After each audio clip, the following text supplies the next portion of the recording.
jogo do Vasco. E não o Fernando Diniz. Ficou muito over. Todo instante o Premier falava, olha o Fernando Diniz fez isso, Fernando Diniz fez aquilo, chamou fulano, chamou o Ryan, agora tá chamando o Piton, Fernando Diniz para um lado, Fernando Diniz para o outro. Ficou over demais.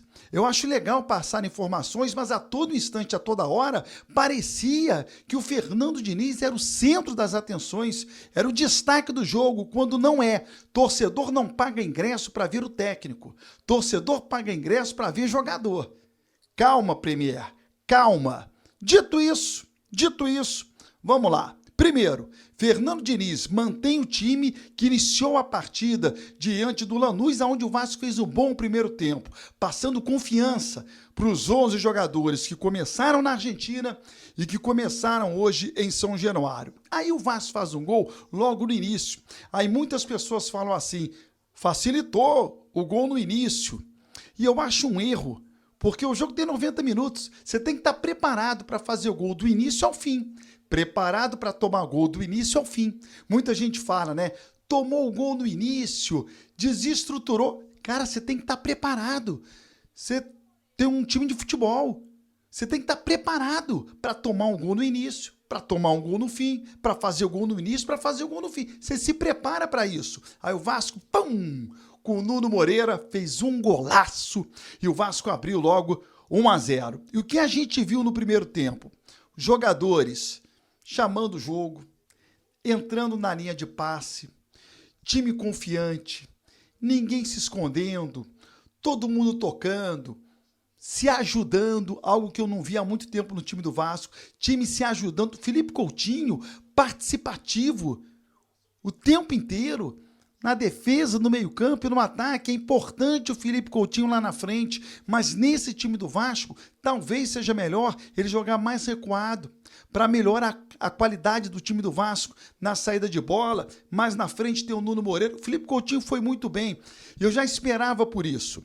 Então o time do Vasco, no primeiro tempo, fez um bom jogo e ainda com detalhe, muitos chutes de fora da área, né?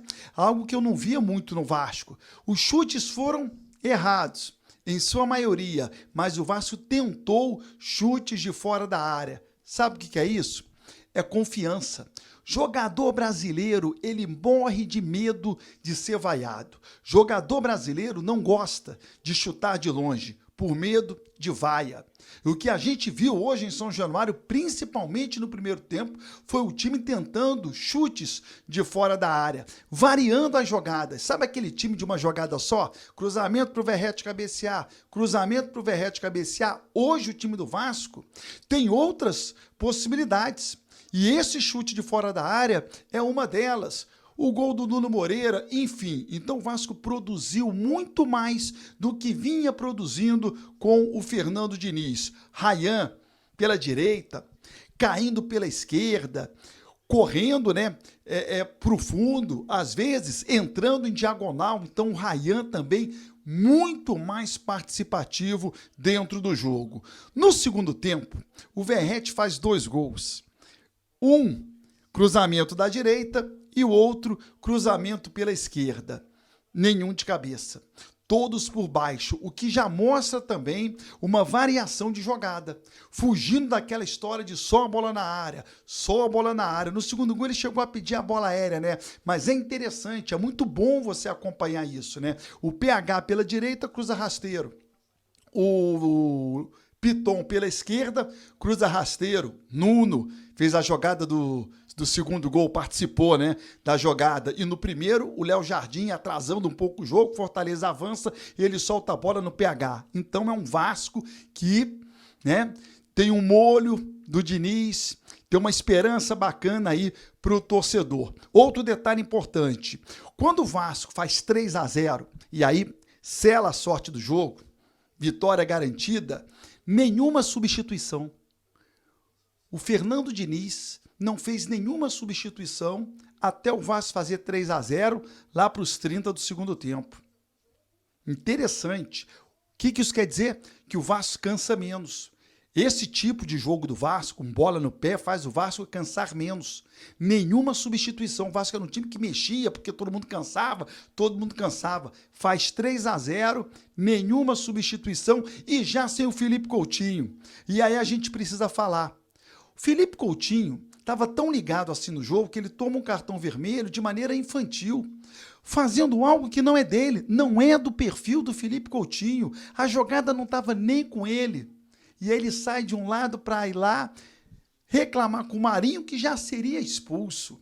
Felipe Coutinho foi infantil. Nesse momento que o Vasco está em construção, não pode perder um jogador de maneira tão infantil. E eu nem me refiro no jogo diante do Fortaleza, mas já prevendo a próxima partida. Puxa vida, não teremos o Felipe Coutinho contra o Fluminense no próximo sábado no Maracanã, por conta de uma infantilidade do Felipe Coutinho. Bom, o Vasco joga na terça-feira diante do Operário pela Copa do Brasil, jogo em São Januário, e no sábado pega o Fluminense no Maraca. Esse jogo contra o Operário deve ser um jogo de casa cheia. Hoje não foi, o que mostra o descontentamento do torcedor do Vasco. O torcedor do Vasco deu uma clara demonstração que não está legal, ou não estava legal com o time. Nesse momento, trégua, paz, Vasco unido, Fernando Diniz chega, o time tem um outro alento, momento de união, de juntar forças para o Vasco voltar a ser o grande Vasco vencedor, disputando títulos de grandes vitórias. O Vasco precisa, terça-feira, confirmar o favoritismo, atropelar o Operário em São Januário, Copa do Brasil, avança para a próxima fase, grana no bolso e sábado pegar o Fluminense no Maracanã numa grande partida, lamentavelmente sem o Felipe Coutinho. Mas não teve como, ele não estava. Ele estava no Cruzeiro no início do ano, não tinha como trazê-lo. E o Vasco precisava. Agora, jogamos muito bem. Muito bem, foi bacana ver o jogo do Vasco. Agora o Vasco iniciou o Campeonato Brasileiro com 8 rodadas. Finalmente, nós vimos uma evolução no time do Vasco e vimos mesmo. A evolução, ela é nítida, né? Nas mãos do técnico Fernando Diniz. É outro time, é outra postura, é outra dinâmica da equipe. Então, assim, eu acho que a gente tem que olhar e falar assim, cara, foi só a terceira vitória. O aproveitamento ainda tá baixo, 37%. Cara, mas é o primeiro jogo do Diniz no Campeonato Brasileiro. O time foi muito equilibrado. O time do Vasco foi muito certinho. Não tem aquela coisa de falar assim, o time do Vasco jogou, deu sorte. Não deu sorte. O time do Vasco jogou, ganhou com autoridade. Deixa eu mandar um abraço pro Carlão Feira de Santana, que é primo do Anderson, fanático vascaíno. Um grande abraço. E o Diniz está pedindo a todos os jogadores que sigam lá pro torcedor. É isso, cara, é isso. Aplausos, cara, aplausos. Na Argentina, Luiz Kiko, jogou bem o primeiro tempo. Hoje não. Hoje jogou bem o jogo inteiro. Jogou bem o jogo inteiro. Então, assim, eu acho que o torcedor do Vasco hoje sai com a alma lavada desse jogo. Uma transmissão que o torcedor curtiu pra caramba. E nós vamos seguir aqui, tá, gente? Vai botar a entrevista do Fernando Diniz daqui a pouquinho. Tá bom, Júnior, pode secar, vai secando, cara. Eu tô falando do jogo de hoje, não estamos projetando nada. Eu acho que quem entende de futebol viu a evolução do time do Vasco. Ela é nítida a evolução, a forma como o time do Vasco jogou, a forma como o time se entregou em campo, a forma como estava organizado o time do Vasco. Enfim, mas tem gente que gosta de fazer graça, né? Deixa eu atualizar aqui a nossa planilha do Pix do canal. Azevedo, calma, Guilherme, já vou botar o teu superchat no ar aqui hoje, hein? Sou pé quente, bagarai. Guilherme, então assiste sempre, irmão. Assiste sempre, porque a gente tá precisando dessa sorte. Hoje foi um jogo em que, não só a sorte, mas o Vasco fez por merecer a vitória. O Thiagão falou assim, sei que o Verrete fez 2, mas que partida do Tietê, comandou o meio campo. Então, Azevedo, boa, vi agora aqui também, R$20. Os 3 Pix que foram em relação ao gol. Mas vão lá para nossa tabela, meu irmão. Não tem conversa não, mandou também vai. O Rodrigo Maravalho mandou aqui um terceiro que eu não tinha localizado. Perdoou com os 2. O Diniz, obviamente, sem dúvida nenhuma, acho que o Diniz tem muito a ver com isso. Mas assim, cara, o fator de jogar em casa, jogar dentro de São Januário é diferente. Essa vitória vai para os comentaristas que falaram com o Diniz ser rebaixado. Pecado Watson não deixar o Lloyd estrear. Verdade, cara, é verdade. Cara, assim, eu não me incomoda, sincero, honestamente, não me incomoda a opinião de comentaristas que não gostam do Vasco. Até porque opinião e bunda, eu acho que cada um tem a sua. Né? Eu posso concordar, discordar e tal, mas assim, numa boa. De boa mesmo, se você olhar... Cara, meu irmão, o torcedor do Vasco sabe o que esse time pode entregar, o que não estava entregando, efetivamente, né? Então, assim, a gente consegue enxergar que há potencial para melhora. E o Diniz falou isso na entrevista coletiva dele. Falou, cara, tem jogador do Vasco que não está performando e que pode performar. A vontade e a coragem estarão sempre acima da mediocridade. É verdade, Lê, bem lembrado. O time não sentiu falta do Coutinho. O time soube jogar com a ausência do Coutinho, que vinha fazendo um bom jogo. Isso é importante indicar. Cara, eu vou dizer pra você que eu quero botar aqui 4 opções, porque o YouTube me permite apenas botar 4 opções. Mas, cara, foram mais de 4 jogadores pra gente poder eleger o craque do jogo. Vamos lá. Craque do jogo. Talvez o Léo Jardim não entre, porque o Léo Jardim...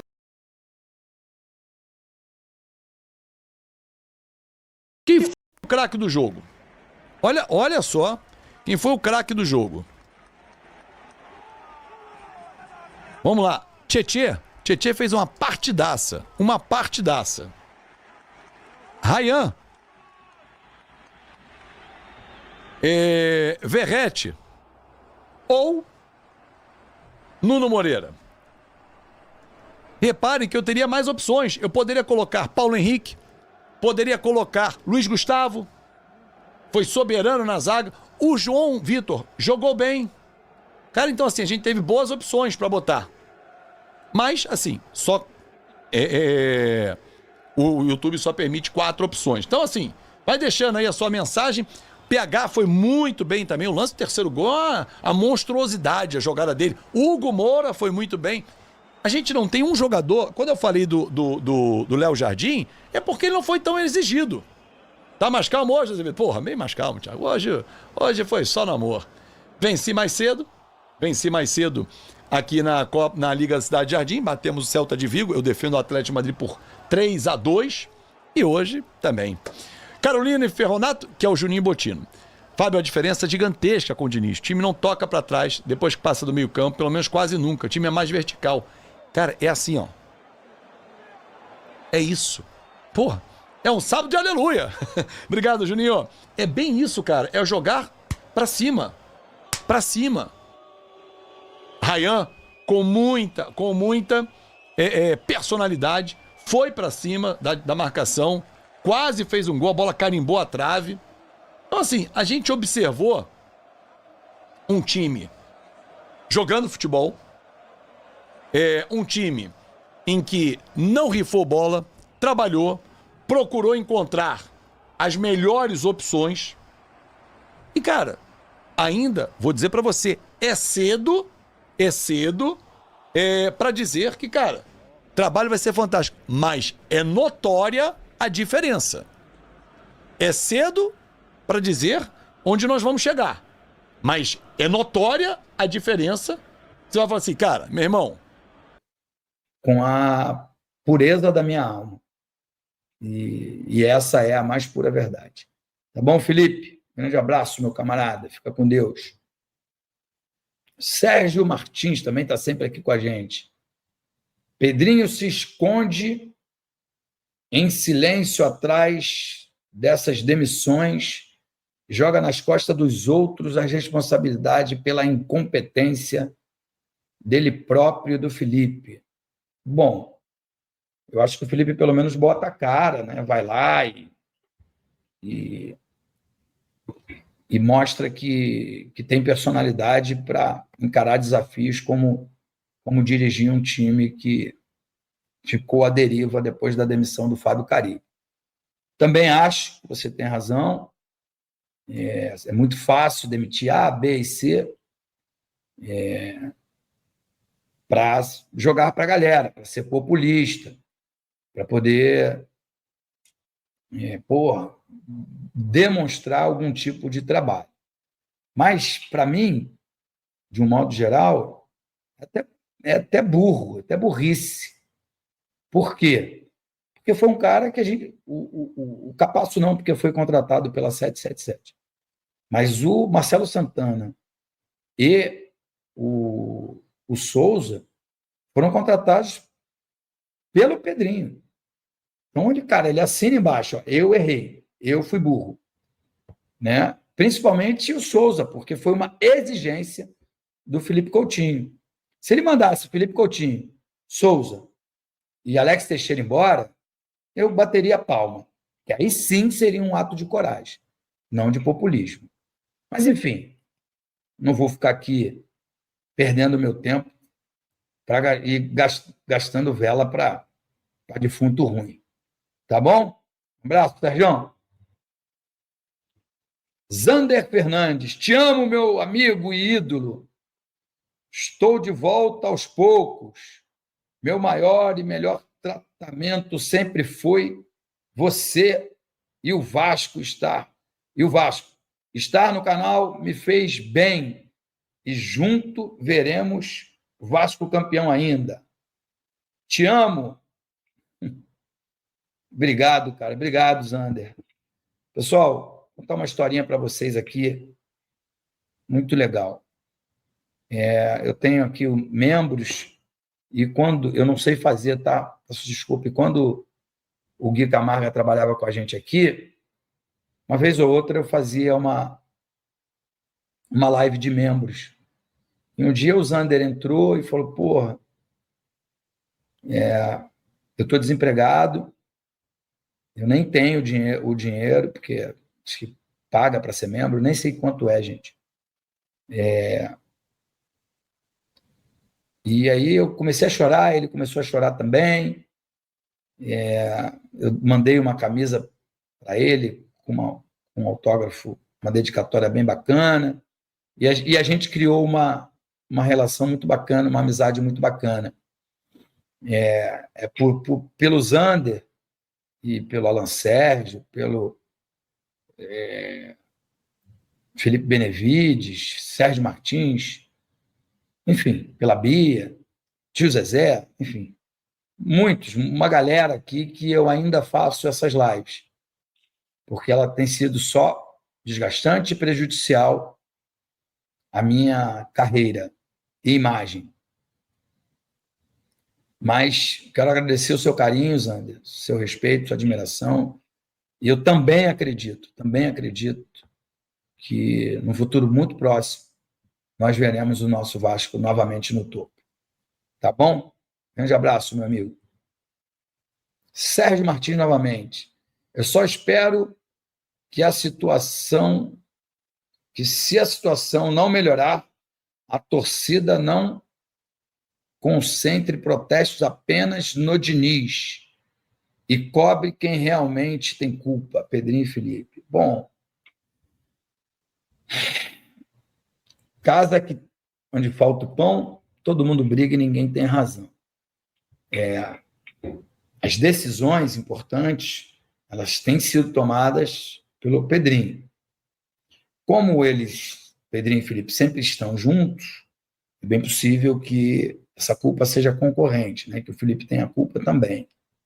Mas eu acho que a gente tem que culpar todo mundo, cara, todo mundo. Inclusive a Sempre Vasco, porque as práticas são idênticas às que a gente criticava.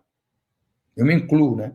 Nós criticávamos as práticas do presidente A, do presidente B, do presidente C, e hoje as práticas são as mesmas.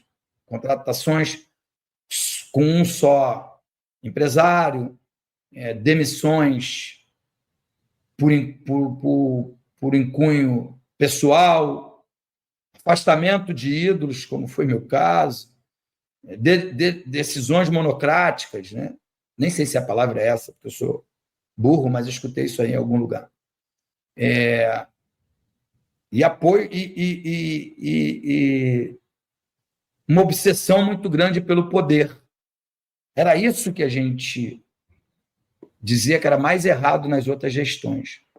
E a Sempre Vasco está fazendo o mesmo. Então, não sei se é. Sei que a torcida se manifesta como ela quer, como ela deseja. Eu amo a torcida do Vasco. Eu amo. Acho linda. Acho a coisa mais bacana do mundo ver a Força Jovem gritar: é Edmundo! Às vezes eles fazem, às vezes não fazem. Adoro a música. Gol de quem? Gol do Juninho. Fico apaixonado, acho que é a que eu mais gosto. É quando a torcida grita: vamos gritar, meu povão. Quase chorei aqui.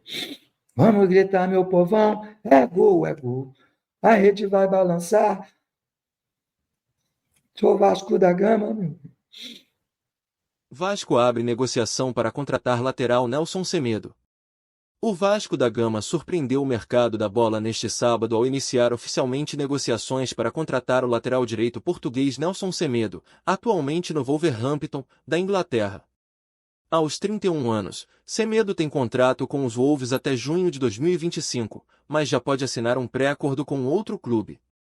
Segundo fontes ligadas ao clube carioca, o jogador demonstrou interesse em atuar no futebol brasileiro e vê com bons olhos a proposta cruzmaltina, que inclui um contrato de 2 anos e a possibilidade de ser uma das lideranças do elenco. A negociação é considerada complexa, mas viável. O Vasco, que busca reforçar seu elenco para a sequência do Campeonato Brasileiro, considera Semedo uma peça fundamental para dar mais qualidade e experiência ao sistema defensivo. Outro fator importante é o papel de protagonista oferecido ao jogador. No Vasco, ele chegaria para ser titular absoluto e uma das referências técnicas da equipe comandada por Fernando Diniz. A ideia é utilizar sua experiência internacional não apenas dentro de campo, mas também como mentor dos jogadores mais jovens. Nelson Semedo ganhou destaque no futebol europeu com passagens por Benfica e Barcelona, além de já ter defendido a seleção portuguesa em competições internacionais. Caso o negócio seja concretizado, essa será uma das contratações mais impactantes da atual janela do futebol brasileiro.